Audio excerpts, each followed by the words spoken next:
네, 조금 전에 나온 속보를 보니까요. 국민의힘 윤석열 후보가 김종인 전 비대위원장을 만났다고 합니다. 앞서 이준석 대표와 선대위 인선안을 논의한 뒤에 만날 거란 전망이 있었죠.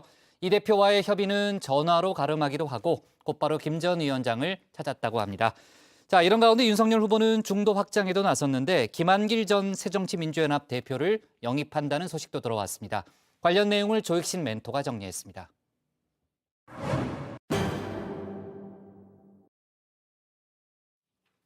말도 많고 탈도 많았던 국민의힘 선대위, 그 윤곽이 잡혀가고 있습니다.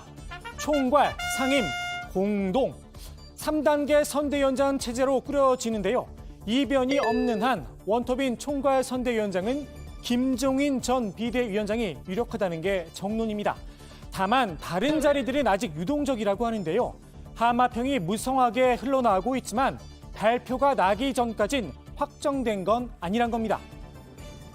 이 선대위원장 부분도 네. 뭐 지금 통상적으로는 이제 총괄, 공동, 일반 위원장들 뭐 이렇게 있지만 과연 그게 그런 체제로 갈지 아니면 그 몇 명이나 될지 이런 부분들이 좀 확정됐다고 보기는 좀 어렵지 않겠나 하는 게 뭐 제 생각입니다.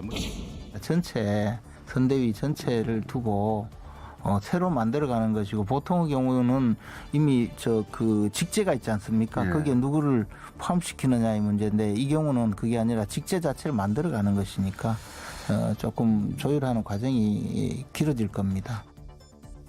오늘 윤석열 후보와 이준석 대표가 인사안을 놓고 머리를 맞대기로 했었죠.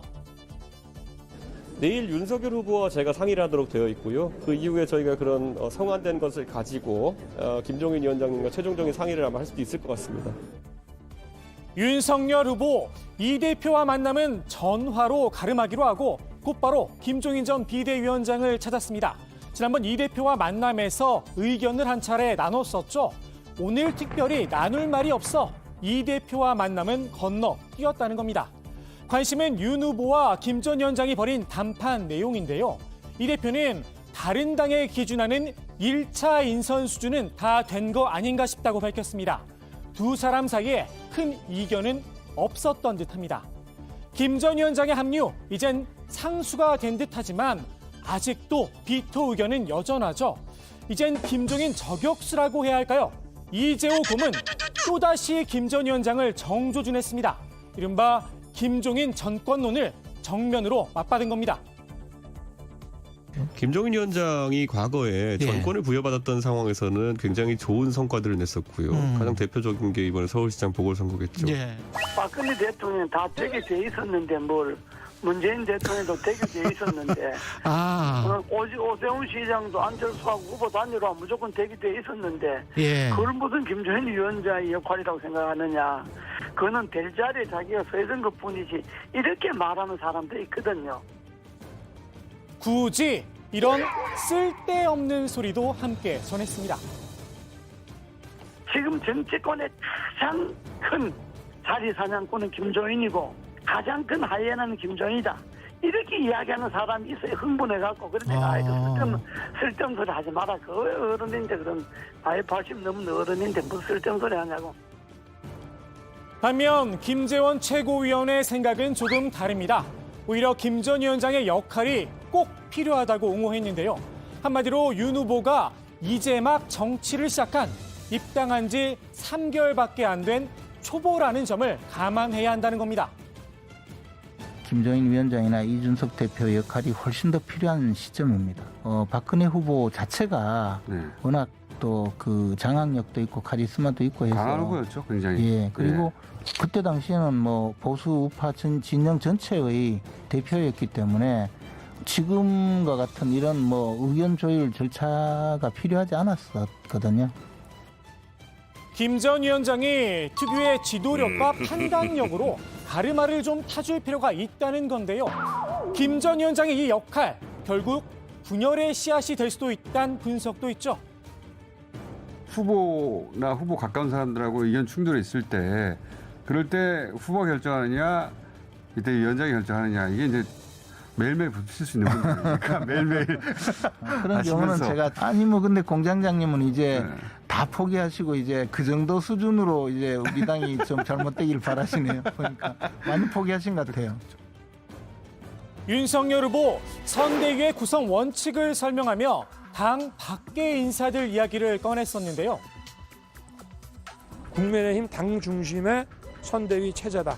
당 바깥에서 어쨌든 정권 교체를 바라시는 분들을 또 많이 영입을 하고 그분들의 도움을 받아가면서 한다. 당 밖 인사의 구체적인 이름이 흘러나왔습니다. 바로 새정치민주연합 김남길 전 대표입니다. 김 전 대표를 후보 직속 국민통합위원장으로 영입을 추진 중이란 겁니다. 김한길 전 대표 같은 경우는 지금 여당의 전신정당에서 대표까지 한 분이니까 위원장 후보로서 충분하다고 생각이 되는데 실제 뭐 임명이 될지는 그거는 뭐 당연히 아직 모르겠죠. 근데 국민통합위원회는 굉장히 의미가 있다고 보고요. 김 전 대표는 한때 여권 비주류의 좌장으로 통했죠. 대파주의를 비판하며 국민의당 안철수 대표와 함께 민주당을 떠났던 인물입니다. 패권 정치와 싸우고 참고 견디는 동안 저도 불행했습니다. 안에서 싸우다 기운을 다 소진해버리는 그런 정치 말고 오만과 독선과 증오와 기교로 버티는 그런 정치 말고 계파의 이익을 위해서라면 물불 가리지 않는 그런 정치 말고 김 전 대표는 김대중 정부를 탄생시킨 책사로도 꼽히는데요. 친노의 좌장으로 통하죠. 민주당 이해찬 전 대표와는 한마디로 정치적 앙숙관계였습니다.